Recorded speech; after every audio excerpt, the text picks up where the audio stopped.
느헤미야 10장 1에서 39절 말씀입니다. 10장.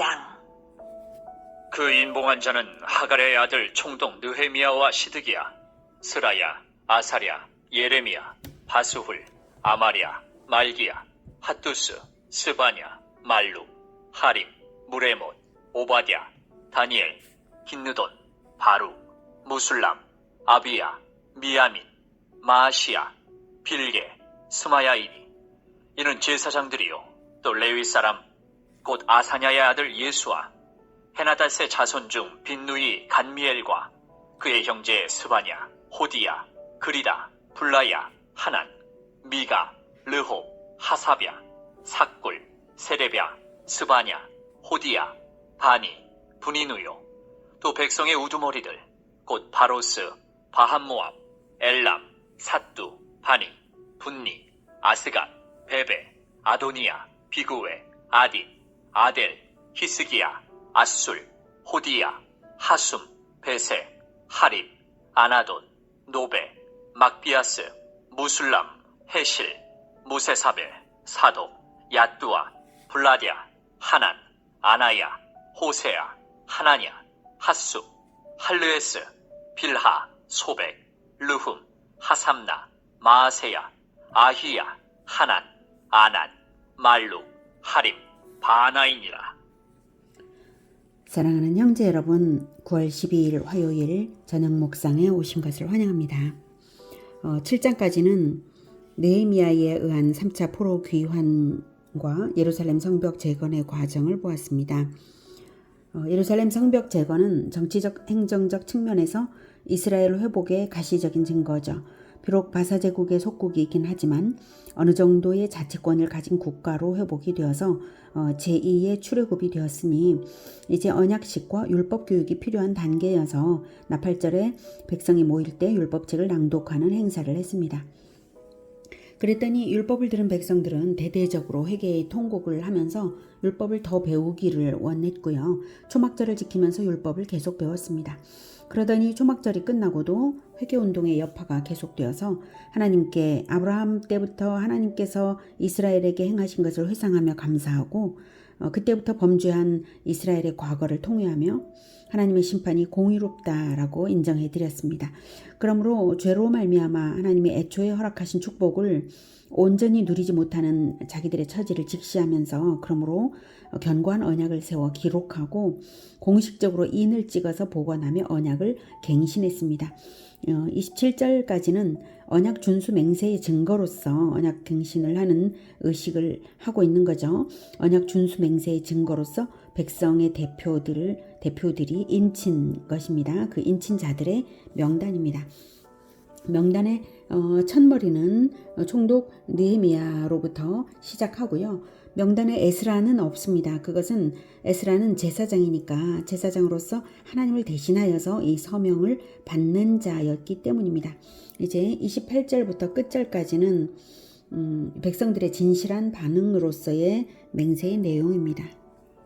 그 남은 백성과 제사장들과 레위 사람들과 문지기들과 노래하는 자들과 느디님 사람들과 및 이방 사람과 절교하고 하나님의 율법을 준행하는 모든 자와 그들의 아내와 그들의 자녀들 곧 지식과 총명이 있는 자들은 다 그들의 형제 귀족들을 따라 저주로 맹세하기를 우리가 하나님의 종 모세를 통하여 주신 하나님의 율법을 따라 우리 주 여호와의 모든 계명과 규례와 율례를 지켜 행하여 우리의 딸들을 이 땅 백성에게 주지 아니하고 우리의 아들들을 위하여 그들의 딸들을 데려오지 아니하며 혹시 이 땅 백성이 안식일에 물품이나 온갖 곡물을 가져다가 팔려고 할지라도 우리가 안식일이나 성일에는 그들에게서 사지 않겠고 일곱째 해마다 땅을 쉬게 하고 모든 빚을 탕감하리라 하였고.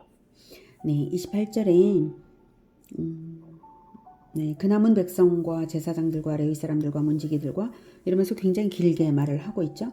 네, 한마디로 위에 서명자들 외에 27절까지의 서명자들 외에 모든 백성들인데요. 그들은 어떤 사람들이냐면 이방 사람과 절교하고 하나님의 율법을 준행하는 모든 자입니다. 그들은 이렇게 회개하고 맹세함으로써 곧 지식과 총명이 있는 자들이라 할 수 있는 자들입니다. 율법을 열심으로 배워서 회개하고 정말 율법 때문에 총명해진 거예요. 그래서 율법을 열심히 배우다 보니 이렇게 하나님에 대한 지식과 총명이 생겼습니다. 자, 그래서 이렇게 맹세한다라는 것이고요. 맹세의 내용은 죄를 버리고 신앙을 개혁하는 내용인데요. 먼저는 율법 준수, 그리고 이방인과의 혼인 금지, 안식일과 성일과 안식년의 준수를 이제 맹세했습니다. 29절, 다 그들의 형제 귀족을 따라, 형제 귀족은 위에 아까 이름들이 다 나왔죠. 네, 그들을 따라 저주로 맹세하기를. 저주로 맹세한다는 것은 맹세대로 하지 않으면 저주받아 마땅하다는 언약 정신의 표현입니다. 구약의 제사법은 그것을 반영하죠. 율법을 지키지 않으면 이 제물처럼 죽어 마땅합니다 하는 의미가 제사에는 들어있습니다. 하나님 앞에서 언약을 갱신하는 것은 율법의 준수를 맹세하는 것입니다. 30절, 우리의 딸들을 이 땅 백성에게 주지 아니하고 우리 아들들을 위하여 그들의 딸들을 데려오지 아니하며, 이방 결혼 금지인데요. 단지 혈통적 순수성을 보존하겠다는 것이 아닙니다. 이방인과의 결혼은 이방 문화의 유입이고 이방 문화는 우상숭배 문화이기 때문에 우상숭배의 도입을 차단하겠다라는 표현입니다. 31절, 혹시 이 땅 백성이 안식일에 물품이나 온갖 곡물을 가져다가 팔려고 할지라도 우리가 안식일이나 성일에는 그들에게서 사지 않겠고 일곱째 해마다 땅을 쉬게 하고 모든 빚을 탕감하리라 하였고, 안식일과 성일과 안식년 준수를 말하고 있습니다. 안식을 준수한다는 것은 하나님과의 교제를 확보하는 기본적인 것입니다. 안식일이 준수되지 않으면 근원적으로 하나님과의 교제가 없고 공동체는 공허하고 무의미해지는 것이에요. 안식일 준수는 특히 모든 절기 준수의 기본이고요. 율법의 대표적 계명이면서 규례입니다. 그런데 이 부분을 너무 율법주의적으로 적용할 필요는 없는 것 같아요. 안식일 준수라고 하는 것은 안식으로서 하나님을 기념하는 것이고 안식으로서 하나님과 교제하는 것이고 언약 백성이 서로 교제하고 하나님께 예배하는 이것이 기본이지 노동 금지가 목적인 것은 아니죠. 여기서 이제 뭘 매매하는 것을 금지한다는 것은 이제 매매하는 것을 허락하면 결국 안식일에 이제 온전한 안식이 되지 못하니까 이렇게 이제 맹세를 하는 것이지, 지금 우리 시대에도 그런 거 그렇게 고지고대로 율법주의적으로 적용하는 것은, 문자적으로 적용하는 것은 적합한 것이 아닌 것 같습니다. 제 생각에는요. 그래서 안식일날, 주일날 뭘 돈을 절대로 쓰면 안 된다 이렇게 말씀하시는 분도 계신데, 제 생각에는 그렇게 이제 문자적으로 규정을 한다면 안식일날, 주일날 버스도 탈 수 없고 전기도 사용하고 이것도 다 돈 쓰는 일인데 본질적으로는 그렇죠.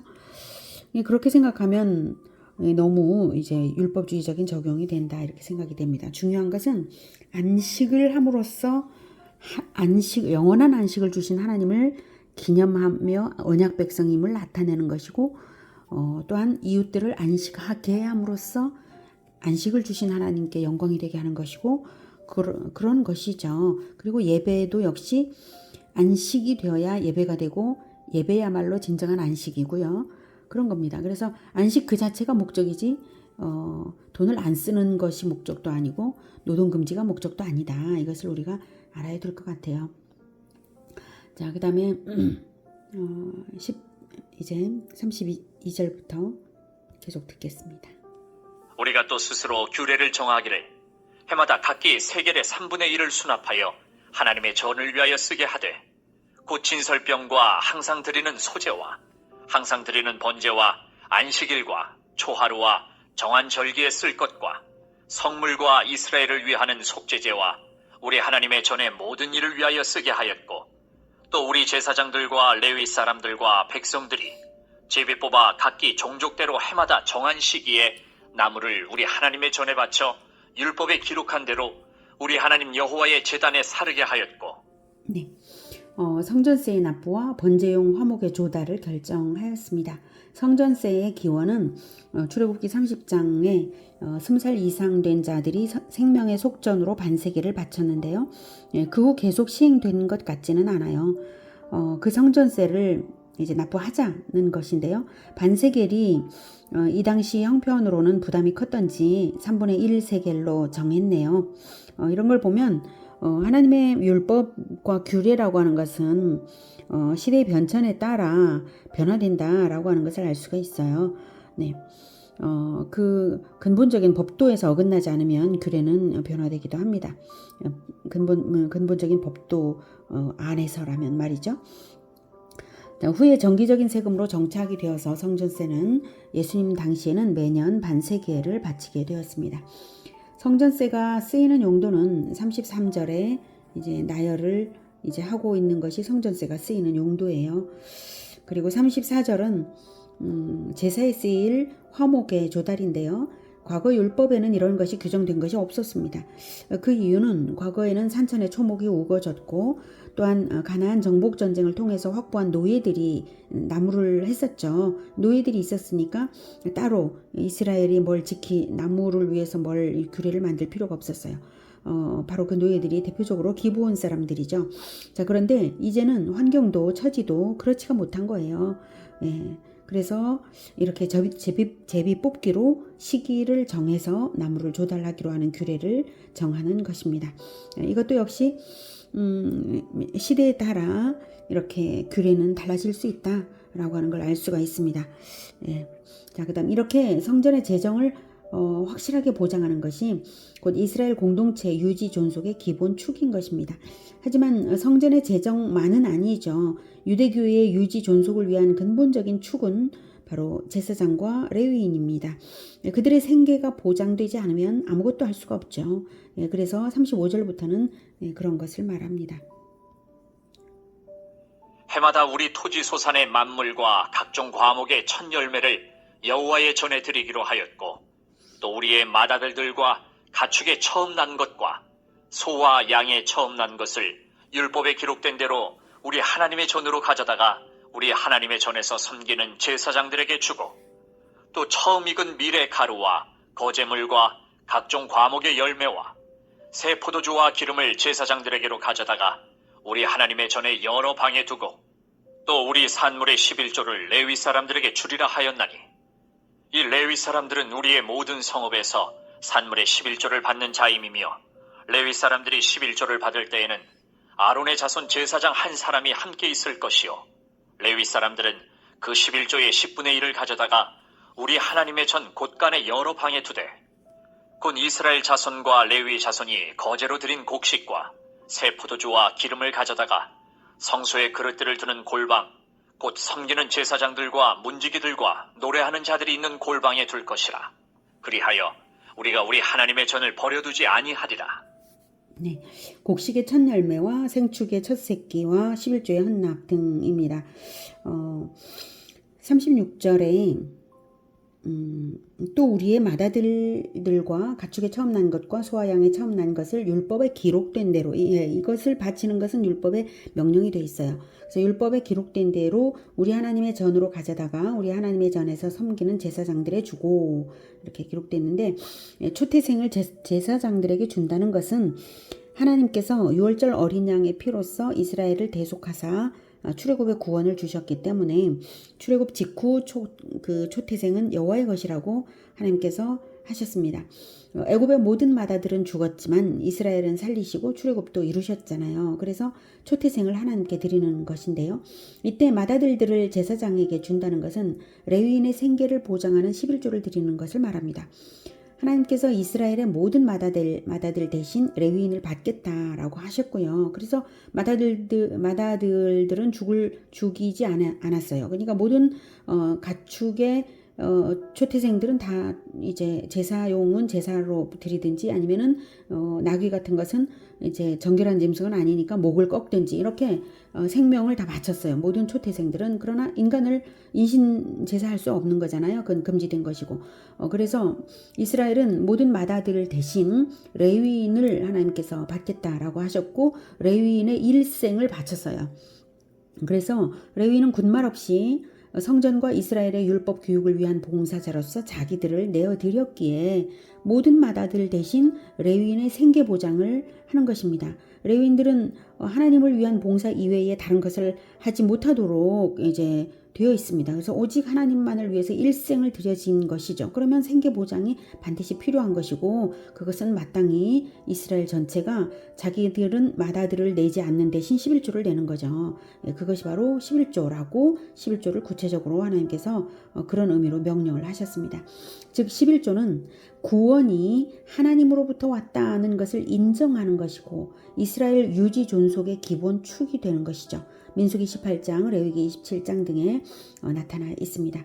자, 그리하여 맨 마지막에 그리하여 우리가 우리 하나님의 전을 버려두지 아니하리라라고 말하고 있습니다. 그러므로 11조를 내지 않고 방치하면 그것은 하나님의 전을 버려두는 것이나 마찬가지죠.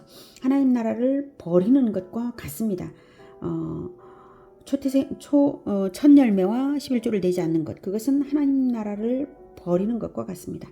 사실 과거 이스라엘의 실패는 그것의 실패에서 왔습니다. 사사기부터 이미 실패를 했는데요. 11조가 사라져 버렸어요. 이스라엘에서. 그래서 레위인들이 유리방랑하게 되었죠.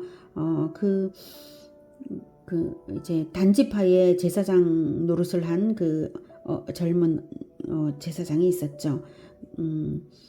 바로 그 사건을 보면 알 수가 있어요. 레위인들은 정해진 그러한 성읍에서만 살지 유리방랑해서는 안 되거든요. 유리방랑한 이유 자체가 무엇일까 생각해 볼 때 뻔한 거 아닙니까? 11조를 내지 않으니까 이스라엘이 내지 않으니까 먹고 살 것이 없으니까 이제 자기를 먹여줄 데가 어디 있을까 하면서 한 레위인 소년이 유리방랑하다가 그 미가의 집에 들어가서 미가가 자기 집 제사장이 되어달라고 해서 거기서 제사장 노릇을 한 거죠.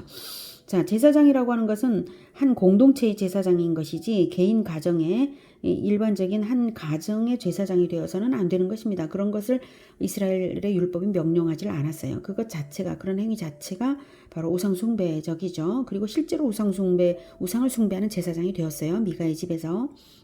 그리고 단지파가 그 제사장을 훔쳐서 라이스로 올라가서 단지파의 제사장을 삼잖아요. 완전히 한 지파 자체가 우상 숭배를 변질된 자기네들은 유대교라고 말을 했을 거예요. 그러나 완전히 우상 숭배였습니다. 그것은. 자, 그렇게 사사기의 실패가 이렇게 11조가 사라져버렸기 때문에 생겨났던 것입니다. 당연히 율법 교육이 파탄나니까 그 지경이 된 것이죠. 그래서 레위인들이 11조를 받지 못하면 성전 봉사도 못하고 당연히 율법 교육도 못 받고 이스라엘은 파탄나는 것입니다.